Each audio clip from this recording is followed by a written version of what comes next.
Magandang araw sa inyong lahat. Ako po si Angel Sophia B. Juan at ngayong araw ay gusto kong ibahagi ang aking naging karanasan sa aming programa at ang mga natutunan ko sa loob ng aming kurso. Ang aming programa ay naganap noong ika-9 ng Abril taong 2025 sa Missionaries of Charity, Home of Joy for the Sick Children sa Tayuman. Mga bata ang aming naging pangunahing benepisyaryo sa programang ito at nagkaroon kami ng layunin na magbigay ng tulong, saya at kaunting aliw sa kanila. At kahit paano ay maiparamdam na may mga tao sa kanilang paligid na handang makinig, umintindi at magmahal sa kanila kahit sa mga simpleng paraan. Isa rin pala ako sa nagboluntaryong sumayaw para sa presentasyon na hininda namin. Mahilig kasi akong sumayaw at gusto ko na kahit sa ganitong paraan at sa pamamagitan ng talento ko ay makapaghatid ako ng saya at aliw sa mga bata. Nakita ko naman na habang sumasayaw kami ay may isang bata na nakaupo sa harapan ko at ito talaga yung tumatak sa isip ko dahil habang sumasayaw ako o kami ay nagkatinginan kami at narinig ko yung tawa na masaya at tuwa sa mga mata niya. Habang sumasayaw kami, ay sumasabay din talaga siya. At grabe lang talaga, sobrang naantig yung puso ko. Kasi doon ko naramdaman na kahit maliit na bagay lang yung sayaw na ginawa ko o namin, ay malaki pala yung naidudulot nitong saya para sa kanila. Naalala ko pa nga noong una na bago kami pumasok sa loob ay kinakabahan na talaga kami. Iniisip namin paano kaya kung hindi nila magustuhan. Pero ayun nga, habang sumasayaw kami, nakita ko yung mga ngiti nila, yung saya sa mga mata nila at doon ko naisip na ay nakatulong ako. Naalala ko kasi noong papasok pa lang kami at naghihintay sa gilid para sa presentasyon na gagawin namin, pinagmamasdan ko na talaga yung mga bata isa-isa.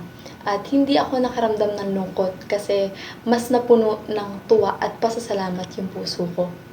Masaya ako kasi nabigyan ako ng pagkakataon na makita sila, makasama sila at makapagbigay ng kahit konting saya at tulong. At sa naging karanasan kong ito ay mas lumalim pa yung pakikiramay, pangunawa at pagmamahal ko, hindi lang sa pamilya ko, kundi sa mga bata, lalo na sa mga espesyal na mga batang nakilala ko doon.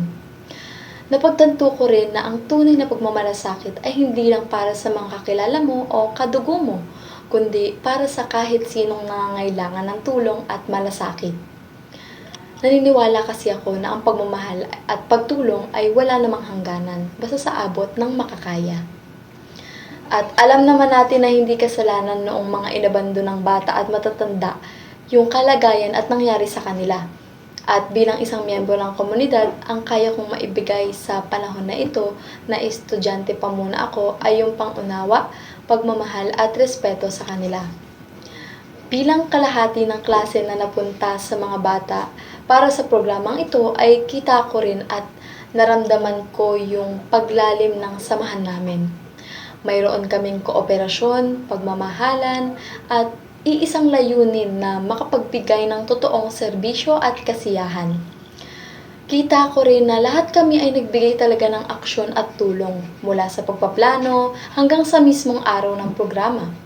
At dahil doon, naramdaman namin na may naabot kaming mas malalim na layunin sa pagkakataong ito ng aming buhay.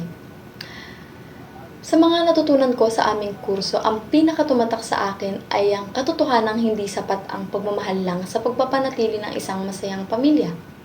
Yung presensya ng pag-intindi, komunikasyon at pagiging handa sa emosyonal, mental, pisikal at pinansyal na aspeto ay matibay na pundasyon sa pamilya. Napagtanto ko rin na kahit hindi perpekto ang pamilya namin, may pagkakaayos at pagmamahalan sa loob nito na nagpapanatili ng matibay na relasyon. Ramdam ko yung suporta ng magulang ko, yung pagkalinga at yung mga values na naipapasa sa amin. Kaya sobrang nagpapasalamat ako dahil lumaki ako sa ganitong paraan, kaya mas naging madali na ibahagi ang pagmamahal at biyaya na natatanggap ko sa ibang tao, lalo na sa nangangailangan. At bukod sa tumatak sa akin ay mayroon ding naging hindi na madali sa usapin sa aming kurso. Lalo na at maraming anggulo, perspektibo at argumento sa mga values issues tulad ng abortion, o maagang pagpapakasal na talagang nakapagpaisip sa akin ng malalim. Ngunit napagtanto ko na kailangang balansehin ito ng values at etikal na pag-iisip at konsiderasyon bago gumawa ng mga aksyon. At pagkatapos ng kursong ito, ay ipinapangako ko na ipagpapatuloy ko ang pagmamahal, pag-intindi sa pamilya ko. Papalalimin ko pa ang komunikasyon, respeto at gagamitin ko ang mga natutunan ko sa pagbubuo ko ng sarili kong pamilya balang araw. At bilang pagtatapos ko, gusto kong iwan ang mensaheng ito na mahalaga ang pagpapakita ng malasakit, hindi lang sa pamilya, pati na rin sa ibang tao, matanda man o bata.